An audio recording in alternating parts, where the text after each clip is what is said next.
벽에 부딪힌 뒤에는 즉시 방향을 바꿔야 한다. 진나라 말기의 송해. 어떤 일을 추진할 때 벽에 부딪히는 것은 어쩔 수 없다. 그러나 벽에 한번 부딪힌 다음에는 바로 교훈을 얻어야 한다. 즉시 방향을 바꿔야 한다는 것이다. 그래야 다시 좌절을 겪지 않을 수 있다. 역사를 자세하게 들여다보면 지모가 뛰어난 사람들은 모두 교훈을 통해 방향을 바꿨다는 사실을 알 수 있다. 사람이라면 누구나 실수할 수 있다. 그러나 실수를 통해 교훈을 얻으면 나쁠 것도 없다. 이 교훈은 더 나은 미래를 위한 원동력이 되기 때문이다. 한 번의 실수를 통해 이 교훈을 얻은 사례는 무수히 많다. 이 중에서도 가장 귀감이 되는 것은 전국시대 초나라의 영윤을 지낸 송이의 사례가 아닌가 싶다. 사기위, 항우봉기 제7의 내용이 나온다. 진나라 말기에 삼촌과 조카 사이인 항량과 항우는 진나라를 타도하기 위한 반기를 높이 들었다. 두 사람은 이후 무수한 승리를 거뒀다. 그러자 항량은 점차 교만해졌다. 진나라 군대는 아예 안중에도 없다는 듯 행동했다. 심지어 진나라가 망하는 것은 하늘의 뜻이다. 우리는 하늘을 대신해 이 뜻을 실행에 옮기고 있다.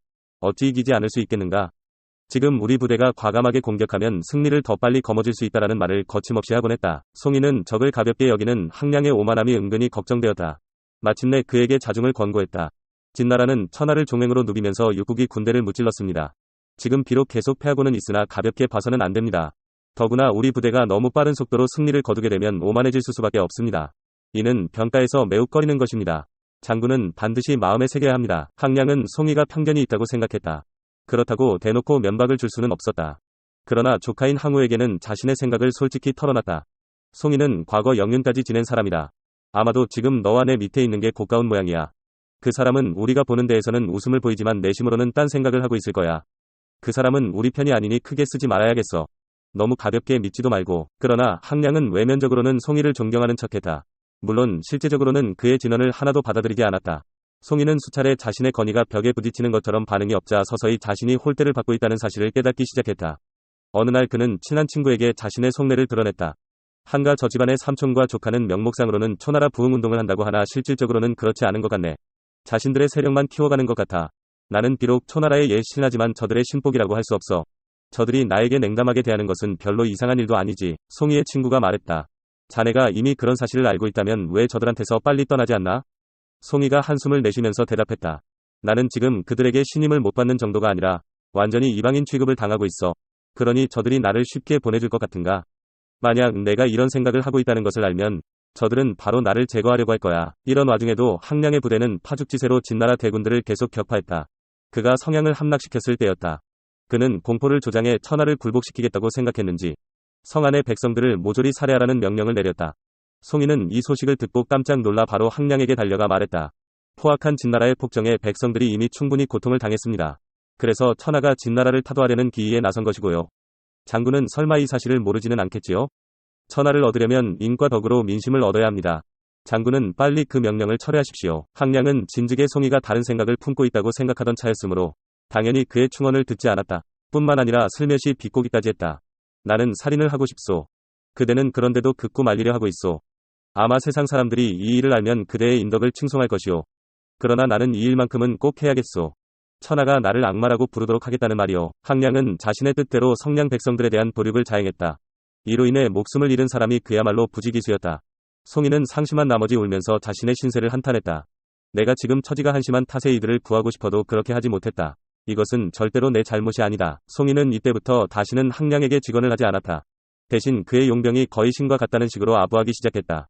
당연히 송이의 친구의 눈에는 그의 행동이 이상하게 보일 수밖에 없었다. 어느 날 친구가 조용히 물었다. 자네는 과거와는 완전히 다른 사람이야. 무슨 일이 있어도 전혀 간언을 하지 않는군. 너무 무책임한 것 아닌가? 송이가 친구에게 반문했다.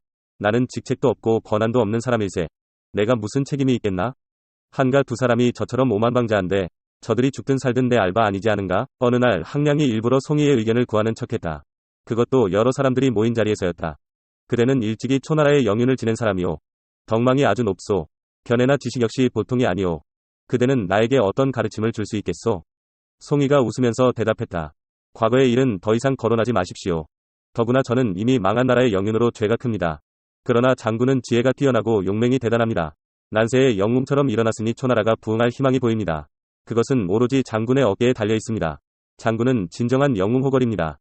저는 장군의 명령을 따르겠습니다. 항량이 만족스러운 듯 고개를 끄덕거렸다. 그대는 나를 너무 과찬하시는 구려. 부끄럽소. 옆에 있던 항우는 평소 직언을 잘하던 송이가 아첨을 하자 이상한 생각이 든 모양이었다. 즉각 항량에게 의문을 제기했다. 송해 저 사람은 줄곧 교만하기 이를 데 없었습니다. 어떻게 저렇게 갑자기 자신을 낮출 수가 있나요? 항량은 송이의 본의를 전혀 의심하지 않는다는 듯 대답했다. 송이는 총명한 사람이다. 그는 지금에야 비로소 우리와 소통하고 싶어 하는 거야. 지금은 과거와 많이 다른데 감히 우리하고 맞설 수가 있겠느냐? 송이는 항량이 자신에 대한 경계를 늦추기 시작했다는 사실을 직감했다. 이때부터 항량에게서 벗어나기 위해 전력을 기울였다. 하루는 그가 친구에게 말했다. 한가 저자들은 오로지 사리사욕만 챙기는 자들이야. 자신들하고 다른 생각을 하면 완전히 배척하지. 저들은 언젠가는 망할 거야. 저자들 옆에 있으면 아주 위험하다고. 이제 기회가 왔으니 나는 멀리 떠나겠네. 자네도 조만간 떠날 준비를 하게나. 항량은 어느 날 주위의 우군들과 연락을 취할 일이 생겼다. 송이는 기회가 왔다고 생각하고 자신이 그 일을 하겠다고 나섰다. 이어 그로부터 유유히 벗어났다. 얼마 후 항량의 부대는 정도에서 벌어진 전투에서 진나라 대군에 대패하고 말았다. 항량 역시 이 전투에서 전사했다. 항우는 삼촌이 남긴 부대를 지휘, 한때 서초패왕까지 되는 승승장구를 구가했으나 유방에게 패해 역시 역사 속으로 사라졌다. 송이는 총명하기 이를 데 없는 사람이었다. 벽에 부딪히자 바로 자신의 생각을 바꿨다. 이른바 적극적인 지략을 통해 상대로부터 벗어남으로써 직면한 위기를 물리칠 수 있었다. 이 능력은 그에게 새로운 세계를 열어주기도 했다. 상황이 자신에게 불리하다면 민첩하게 책략이나 지혜를 동원해 위기를 극복해야 한다. 만약 임기응변을 못한 채 계속 어둠 속으로 달려간다면 앞길은 험난할 수밖에 없다.